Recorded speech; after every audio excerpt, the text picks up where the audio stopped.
Semoga yang subscribe diberikan rezeki melimpah dari jalan tak terduga. Dan yang like komen, dimudahkan jalannya menuju surga di hari akhir nanti. Siapa yang tak mendengar nama Qorun? Dia adalah seorang sosok kaya raya di zaman Nabi Musa yang namanya melegenda hingga sekarang. Kisahnya diabadikan dalam Al-Quran, bahkan menjadi peribahasa atau ungkapan di masyarakat guna menggambarkan seseorang yang mirip dengan tabiatnya atau menisbatkan harta yang ditemukan terpendam dalam tanah sebagai harta Qorun. Qorun adalah miliarder kaya raya yang hidup sejaman dengan Nabi Musa. Saking kaya rayanya, Qorun setiap kali keluar dari rumahnya, ia didampingi dengan 300 pelayan laki-laki dan 300 pelayan perempuan. Itu dilakukan semata-mata sebagai bentuk kesombongan bahwa dialah manusia paling kaya, paling terhormat, dan memiliki pengikut setia. Orang-orang tentu saja akan penasaran seberapa banyak harta kekayaan Qorun jika pengawal dan pembawa kunci gudang kekayaannya sebanyak itu. Lalu berapa banyakkah harta yang dimiliki Qorun yang disimpan di dalam gudangnya tersebut? Sebelum saya melanjutkan, dimohon untuk menonton video ini sampai selesai supaya tidak ada kesalahpahaman dalam memahami isi cerita, serta mohon bantu channel ini semakin berkembang dengan cara tekan subscribe dan silakan tinggalkan like serta komen positifnya. Semoga dukungan pemirsa Risalah Kehidupan bernilai pahala dan menjadi wasilah dimudahkannya segala urusan pemirsa sekalian. Pemirsa Risalah Kehidupan, di zaman sekarang, banyak orang yang mengistilahkan rezeki yang tak terduga dengan istilah harta Qorun. Lalu, dari manakah sumber harta kekayaan Qorun yang sangat luar biasa itu? Serta di manakah Qorun dan hartanya ditenggelamkan? Siapakah Qorun dan bagaimana kisahnya dengan Nabi Musa? Qorun merupakan kaum Nabi Musa alaihi salam. Disebutkan oleh Ibnu Jurayj, nama lengkap Qorun adalah Qorun ibnu Yashar, ibnu Qahis, ibnu Lawi, ibnu Yakub. Ia merupakan putra paman atau sepupu Nabi Musa alaihi salam. Pasalnya, Nabi Musa alaihi salam sendiri adalah putra Imran, sedangkan Imran adalah putra Qahis. Dengan kata lain, Qorun masih satu kakek dengan Nabi Musa alaihi salam, yakni kakek Qahis. Ia adalah umat Nabi Musa yang taat. Tidak hanya memiliki banyak harta, Qorun juga termasuk orang yang cerdas dan berilmu. Ia menguasai ilmu duniawi dan ilmu ukhrawi, dan tercatat bahwa Qorun adalah ahli di bidang kimia. Dirinya tercatat sebagai ahli kitab Taurat setelah Nabi Musa. Kepandaian Qorun dalam ilmu agama membuat dirinya sering disebut dengan ilmu nawir, atau orang yang memberi cahaya dan penerangan. Suaranya terkenal merdu dalam membaca kitab Taurat. Selain itu, Qorun juga lihai dalam berbisnis. Ia mengetahui trik investasi yang menguntungkan, serta jalur perdagangan internasional yang strategis di zamannya. Kekayaan Qorun begitu banyak, sebagaimana tercatat dalam surat Al-Qasas ayat 76. Sesungguhnya Qorun termasuk kaum Musa, tetapi dia berlaku aniaya terhadap mereka. Kami menganugerahkan kepadanya perbendaharaan harta yang kunci-kuncinya sungguh berat dipikul oleh sejumlah orang-orang yang kuat. Dalam riwayat Kaisamah disebutkan, kunci gudang kekayaan Qorun dibutuhkan 60 bigol atau sejenis kuda kecil.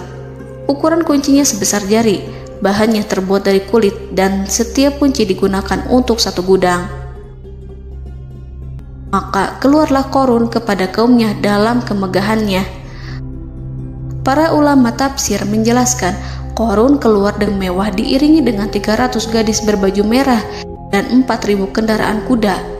Tak heran, iring-iringan Qorun itu mengundang decak kagum mereka yang gandrung terhadap harta kekayaan, sebagaimana yang terekam dalam ayat Al-Quran. Moga-moga kiranya kita mempunyai seperti apa yang telah diberikan kepada Qorun. Sesungguhnya ia benar-benar mempunyai keberuntungan yang besar. Quran Surat Al-Qasas ayat 79. Namun tak sedikit kaumnya yang mengingatkan. Ingatlah ketika kaumnya berkata kepadanya, "Janganlah engkau terlalu bangga, sesungguhnya Allah tidak menyukai orang-orang yang terlalu membanggakan diri," atau farihin. Ulama menafsirkan istilah farihin di sana juga berarti takabur, zolim, berbuat kerusakan, arogan, dan tak mau bersyukur terhadap nikmat. Mengenai dari mana asal-usul kekayaan Qorun, ada beberapa riwayat yang memberitahukan tentang asal-usul kekayaan Qorun. Sumber pertama menyebutkan bahwa jauh sebelum memiliki kekayaan, Qorun hanyalah seorang lelaki miskin yang tidak mampu menafkahi keluarganya. Anaknya sangat banyak. Lalu suatu ketika Qorun datang kepada Nabi Musa. Ia meminta Nabi Musa alaihissalam untuk mendoakannya agar Allah memberikan harta benda yang banyak. Qorun juga meminta Nabi Musa mengajarinya ilmu kimia dan ilmu-ilmu kehidupan lainnya. Qorun dikenal sebagai orang yang soleh dan mengikuti ajaran Ibrahim dengan baik, sehingga tanpa pikir panjang Nabi Musa alaihissalam menyetujui permintaannya. Allah Subhanahu wa Ta'ala mengabulkan doa Nabi Musa. Qorun diberikan kecerdasan luar biasa dan menguasai ilmu yang telah diajarkan kepadanya. Qorun menguasai teori dan praktik pembuatan emas permata dan beragam perhiasan mewah lainnya. Ia juga pakar dalam ilmu arsitektur, rancangan bangunan, penataan kota, dan lain sebagainya. Tidak lama setelah itu, hidupnya berubah. Qorun pun hidup dengan bergelimbang harta. Ribuan gudang yang dimilikinya penuh dengan emas dan perak. Namun sayangnya, keberuntungan yang didapatkannya membuatnya gelap mata. Qorun mulai hidup dengan penuh pamer, keangkuhan, dan penuh kesombongan. Kekayaan yang diberikan Allah Subhanahu wa Ta'ala membuatnya lupa dengan Sang Maha Pemberi. Qorun merasa lebih terhormat dan mulia dibandingkan Nabi Musa. Ia pun akhirnya membelot dan durhaka pada Musa. Ia mengingkari janji-janjinya dulu dan beralih menjadi pengikut Fir'aun yang setia. Loyalitas Qorun terhadap Fir'aun membuatnya diangkat menjadi kepala mandor yang membawahi ribuan pekerja. Dikisahkan bahwa Qorun bersikap semena-mena terhadap para pekerja. Ia tega memotong upah mereka. Ia melakukan korupsi demi membangun istana dan kemegahannya sendiri, dan untuk membangun gudang-gudang penyimpanan harta yang telah ia kumpulkan jauh-jauh hari. Ketika datang perintah zakat, Nabi Musa alaihissalam pergi menemui Qorun dan memerintahnya mengeluarkan zakat sebesar 1 dinar dari setiap 1000 dinar hartanya, 1 dirham dari setiap 1000 dirham, 1 kambing dari setiap 1000 kambing, dan seterusnya. Setelah Qorun menghitung seluruh hartanya, ternyata jumlah zakatnya sangat besar. Kekikirannya pun mulai menghalangi hatinya untuk mengeluarkan zakat. Qorun enggan membayar zakat ketika Nabi Musa alaihissalam menagih zakat yang diperintahkan oleh Allah untuk ditunaikan olehnya. Ketika Qorun dimintai zakat, ia langsung marah dan tidak memberikan sedikit pun kekayaannya.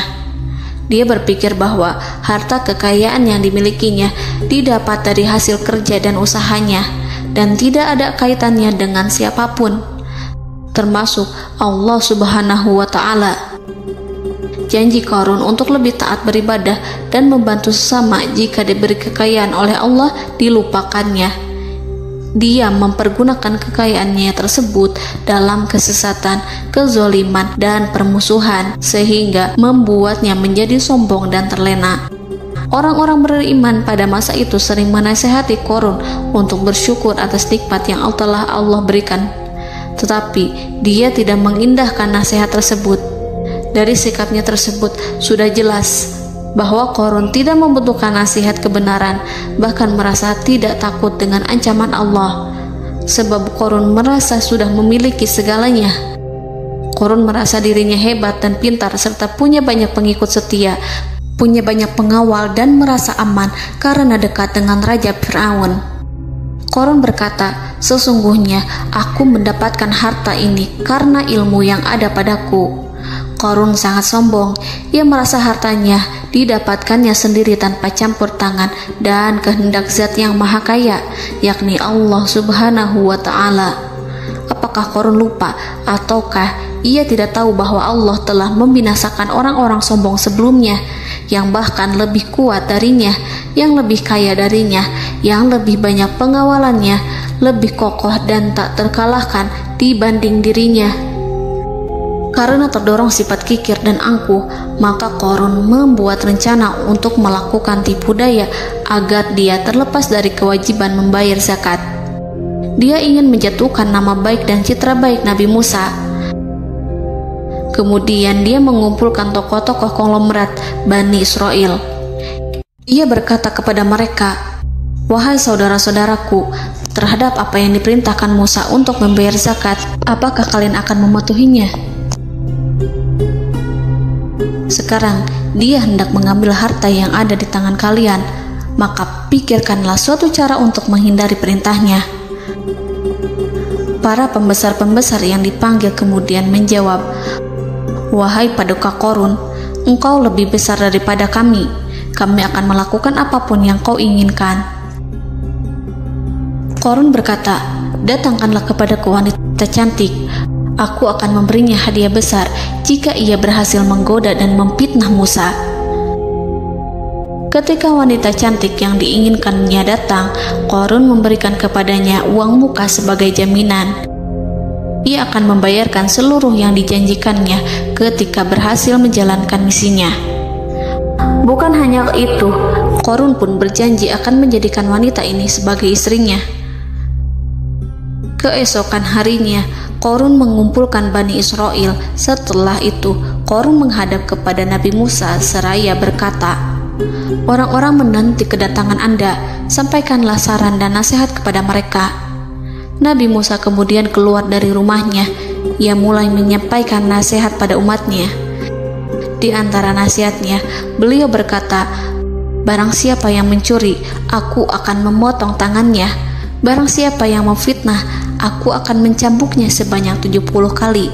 Barang siapa yang tidak mempunyai istri dan dia berbuat zina, maka aku akan mencambuknya sebanyak 70 kali.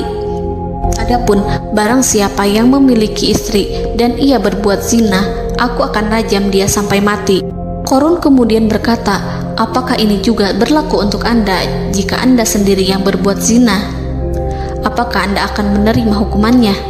Kemudian Nabi Musa menjawab, "Ya, meskipun saya sendiri yang melakukannya."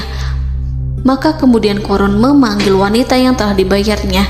Wanita itu berdiri di depan Nabi Musa dan Bani Israel yang telah berkumpul, mengaku sedang hamil karena berhubungan badan dengan Nabi Musa. Marahlah Nabi Musa atas fitnah kejam yang diarahkan kepadanya. Kemudian Nabi Musa melakukan sholat 2 rakaat, lalu mendatangi wanita itu dan menyumpahnya agar mengatakan siapa yang menyuruhnya. Wanita itu menjadi ketakutan. Ia bergemetar di depan Nabi Musa dan mengaku bahwa yang menyuruhnya adalah Korun. Lalu wanita itu bertaubat dan meminta maaf kepada Nabi Musa. Seketika Nabi Musa bersujud seraya berdoa kepada Allah agar menimpakan azab kepada Korun. Allah memberi wahyu kepada Musa bahwa bumi telah dijadikan tunduk kepada perintah Nabi Musa. Kemudian Nabi Musa berkata kepada bumi, "Wahai bumi, telanlah Korun beserta kekayaannya, habiskanlah semua." Kala itu Allah menurunkan wahyu kepada Musa alaihissalam untuk memerintah bumi apapun yang diinginkannya. Begitu Nabi Musa alaihissalam datang dengan wajah sangat marah, barulah Korun merajuk, "Wahai Musa, sayangilah aku." Sementara Nabi Musa alaihissalam tak bergeming. Beliau lantas berkata pada bumi, "Wahai bumi, ambillah mereka." Seketika rumah Korun mulai bergetar. Korun dan antek-anteknya mulai dibenamkan hingga bagian lututnya. Rumahnya ikut turun sedalam lutut. Korun kembali merajuk, "Sayangilah aku Musa." Rumahnya kembali berguncang. Kini Korun dan kawan-kawannya kembali terbenam hingga pusar. demikian pula rumahnya. Korun terus merajuk, "Wahai Musa, sayangilah aku." Sementara Nabi Musa alaihissalam kembali meminta bumi, "Wahai bumi, ambillah mereka." Rumah Korun berguncang lagi, sementara Korun dan kawan-kawannya terus terbenam hingga bagian tenggorokannya. Demikian pula rumahnya. Korun lagi-lagi menjerit, "Wahai Musa, sayangilah aku." Namun Nabi Musa alaihissalam tak bergeming. Beliau terus meminta bumi menelannya, hingga akhirnya Korun dan kawan-kawannya hilang seluruhnya ditelan bumi. Tak lama setelah itu Allah berkata, "Wahai Musa, apa yang membuatmu bersikap demikian? Padahal demi kemuliaanku, andai dia Korun berdoa kepadaku, niscaya aku akan rahmati. Maka kami benamkan dia beserta rumahnya ke dalam bumi, maka tidak ada baginya satu golongan pun yang akan menolongnya selain Allah, dan dia tidak termasuk orang-orang yang dapat membela diri." Quran Surat Al-Qasas ayat 81. Lalu di manakah lokasi ditenggelamkannya Korun beserta harta bendanya? Konon berdasarkan kepercayaan beberapa masyarakat setempat, Korun ditenggelamkan di sekitar sungai atau danau Moris yang terkenal di kota Payom, negara Mesir. Korun konon mendirikan istana dan di tempat itu pula ia ditenggelamkan. Dahulu, Korun berkeinginan membangun sebuah istana, namun tidak diizinkan oleh Fir'aun jika istana itu dibangun di samping istana Fir'aun. Terlebih, Korun juga tidak ingin membangun istana di tengah pemukiman Bani Israel yang terletak di tanah Jasan. Fir'aun pun memberikan tanah di wilayah Fayom. Kemudian di tepi sungai Payom inilah Korun membangun istananya yang megah, dan di dalamnya ia membangun Al-Khunuj, gudang penyimpanan harta berisi emas dan perak. Salah satu bukti arkeologis yang dapat dijumpai di lokasi tersebut adalah runtuhan bangunan yang diduga sebagai tempat tinggal Korun yang berjarak sekitar 2 km dari Danau Korun. Menurut beberapa sumber, bangunan yang masih berdiri kokoh tersebut adalah benteng yang dibangun oleh Korun. Namun ada juga yang mengatakan bahwa bangunan tersebut adalah tempat tinggalnya. Wallahu a'lam. Semoga kita semua dijadikan orang yang Allah mampukan menjadi orang kaya namun tidak seperti Korun,